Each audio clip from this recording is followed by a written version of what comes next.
बिस्मिल्लाहिर्रहमानिर्रहीम। अस्सलाम वालेकुम। Welcome to MJ's kitchen. आज मैं बना रही हूँ आलू के पराठे, बहुत यूनिक स्टाइल में। आलू के पराठे वैसे तो आपने बहुत बनाए होंगे, लेकिन आप इस रेसिपी को भी एक दफ़ा ज़रूर ट्राई करें। उम्मीद करती हूँ आपको अच्छी लगेगी। इसमें मैं 2 कप मैदा यूज़ कर रही हूँ। आप चाहें तो 1 कप मैदा और 1 कप गेहूँ का आटा भी ले सकते हैं। यूनिक स्टाइल आलू का पराठा बनाने के लिए हमें चाहिए आधा किलो उबले आलू, 2 कप मैदा, 1 तिहाई कप दूध, 1.5 टीस्पून नमक, 1 टीस्पून कुटी लाल मिर्च, 1 टीस्पून जीरा, 1 अंडा और हरा धनिया। सबसे पहले आलूओं को मैश करेंगे। अच्छी तरह से आलूओं को मैश करेंगे, कोई भी आलू का पीस नहीं रहना चाहिए।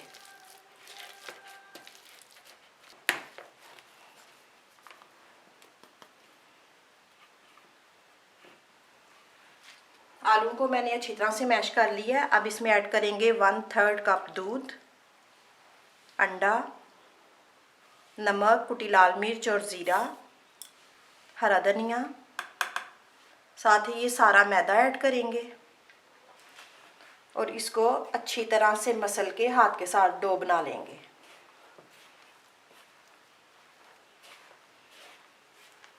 आटे को मैंने अच्छी तरह से गूंद लिया है। अब इसको कवर करेंगे और आधा घंटा रेस्ट के लिए छोड़ेंगे।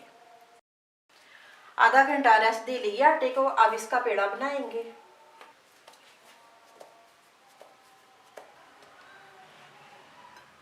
अब काउंटर पे थोड़ा सा मैदा छिड़केंगे और इसको बेलेंगे।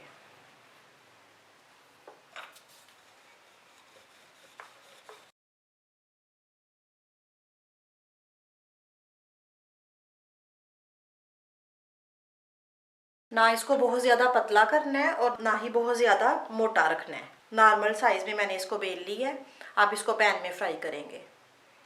फ्लेम मैंने ऑन कर ली है। अब पैन में थोड़ा सा घी डालेंगे। अब ये पराठा डालेंगे और मीडियम टू लो आंच पे इसको फ्राई करेंगे।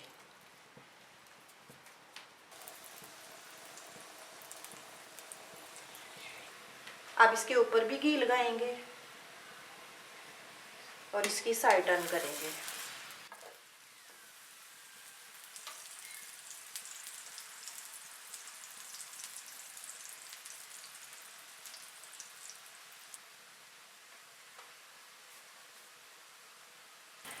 ये हमारा पराठा रेडी है। आपको रेसिपी अच्छी लगी तो इसको लाइक और शेयर करें और मेरे चैनल को सब्सक्राइब करें। अल्लाह हाफिज़।